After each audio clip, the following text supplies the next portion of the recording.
Hello students, I am Geeta Chugh. Welcome to my channel Learn English with Geeta ma'am. Today we are going to talk about figures of speech. They are very important. Whether you talk about prose section or the poetry, everywhere whenever you read any composition or they can give a way to speak in a different manner. So they are truly important. What they are? Figures of speech is actually an intentional deviation from the ordinary use of words to increase their effectiveness. It is a literary tool to enrich the power of language, which helps the speakers or writers to convey their ideas more effectively. Here, a word or phrase is used in a non-literal sense. Now, if I combine all these things together, then I can get an idea that actually figures of speech is a literary tool which is used to enhance the power of language. How? By using the words in an uncommon way, means deviation from the ordinary use of words. Here, a word or a phrase is used in a non-literal sense. If I try to make it more clear to you, I would like to say that figures of speech जब भी किसी statement में use करता है writer या speaker, तो उनका intention होता है अपनी बात को एक नए तरीके से प्रेजेंट करना.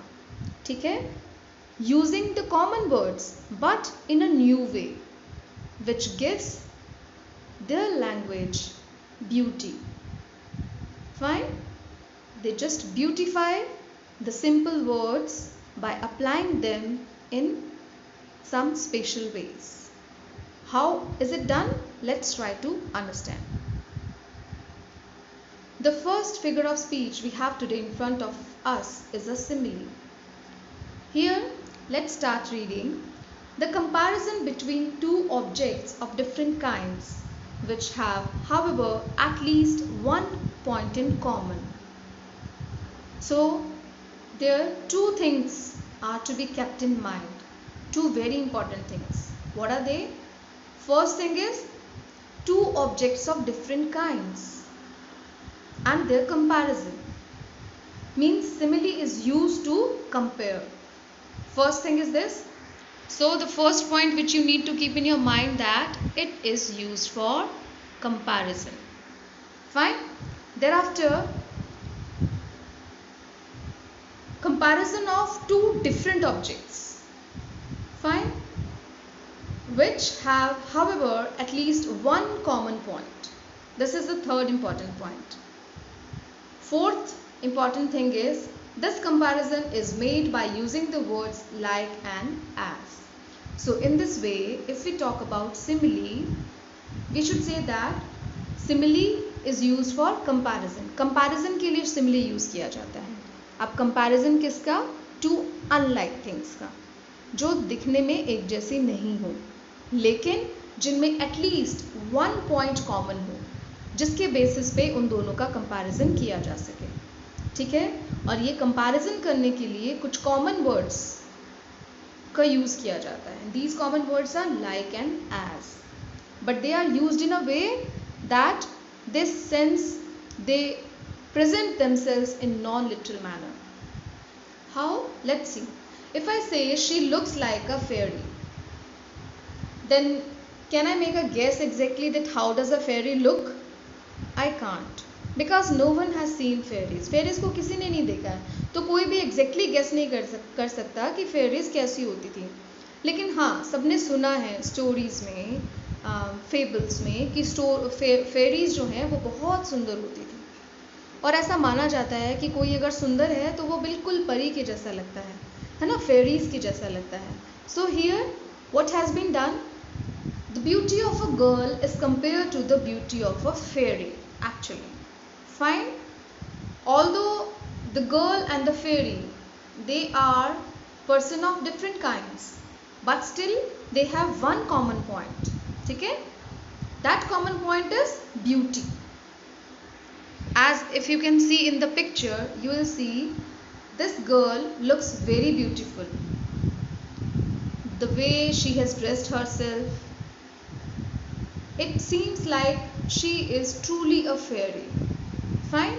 So when we compare someone's beauty to the beauty of a fairy by using the word like or as, we can say that it is simile. I should say it the other way. She looks like a fairy. इस example में इस girl की beauty को फेरी की beauty से compare किया हुआ है. ठीक है. इस गर्ल और फेरी में एक्चुअली कुछ भी कॉमन नहीं है, but there is only one point common, that is beauty. In इस कॉमन पॉइंट के बेसिस पे इनका कंपैरिजन किया हुआ है. ठीक है. And then this comparison is done by using the words like and as. As is used in next example. He runs as fast as a tiger. The way the boy is shown running in this clip art, in this picture actually, you can say that the boy is running very fast. And if you want to compare the speed, the way he runs, if you say he runs as fast as a tiger, then you are using a simile. Fine. So by now what you have seen कि simile को ऐसे दो objects, ऐसे दो people के बीच में जो कि एकदम डिफरेंट हो, उनके बीच में कंपैरिजन के लिए यूज किया जाता है. They must have at least one common point and this comparison is done by using words like and as. So this is all about simile. Now if we move to metaphor, we would come to know that metaphor is also used for comparison. Fine. But it is an implied simile.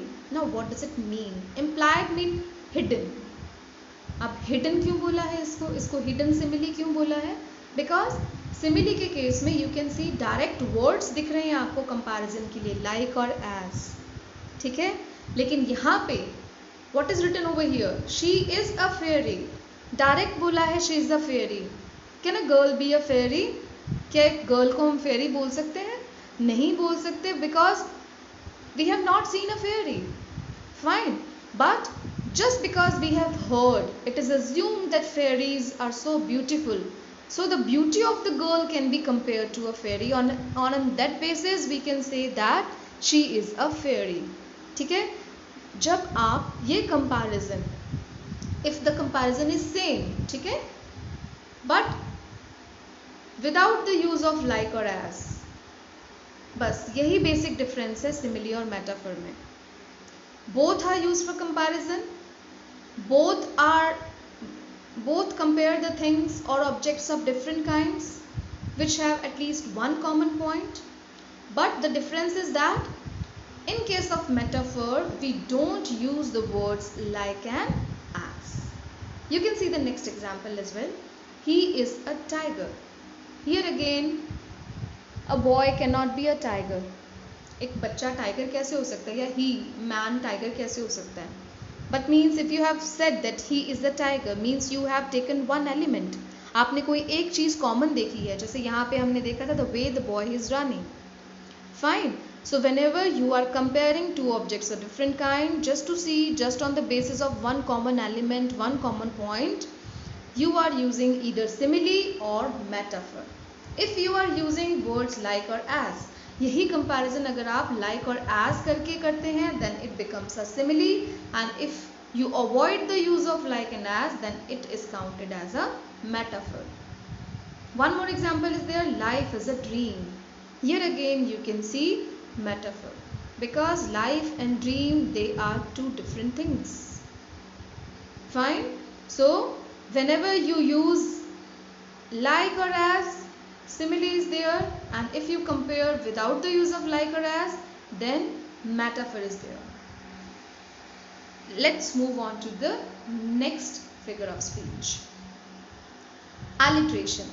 It is the repetition of the same consonant sound at the beginning of two or more than two adjacent or closely connected words.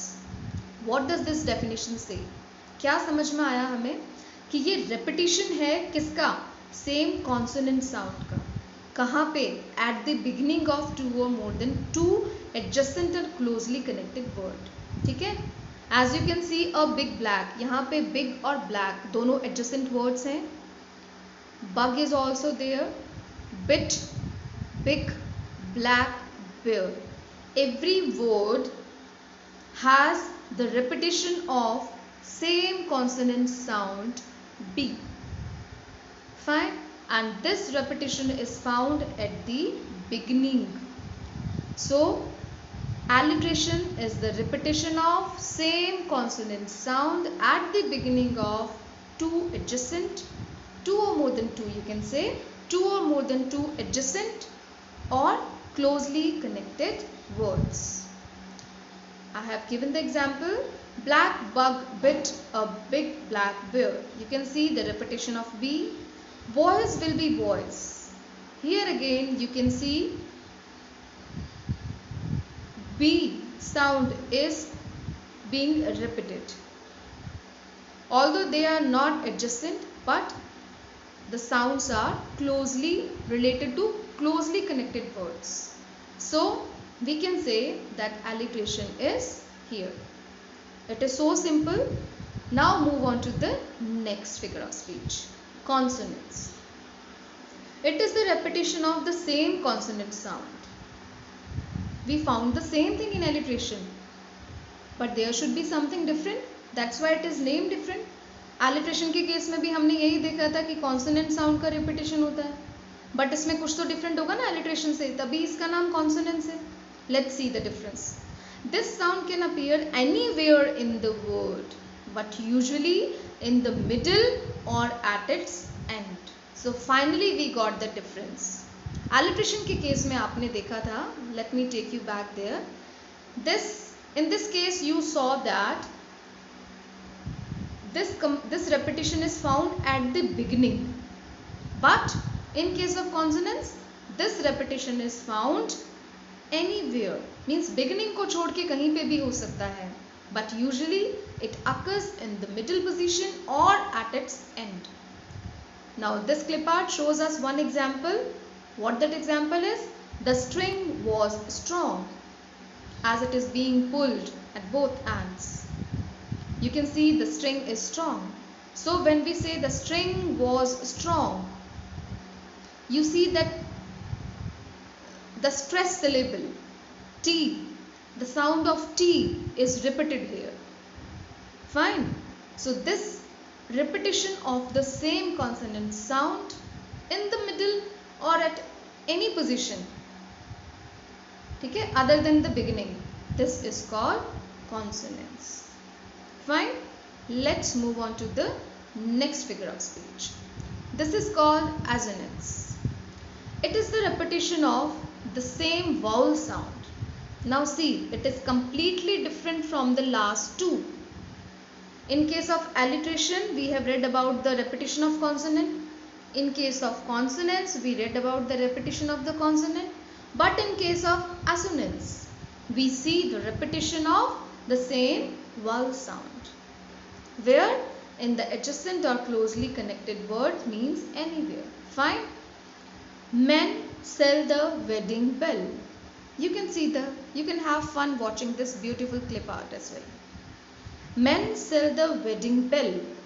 Now look at the sound. Men, sell, wedding, bell. This sound of E, the way this E is pronounced is common, is similar, is repeated in all these words. Fine. So in this way assonance is used.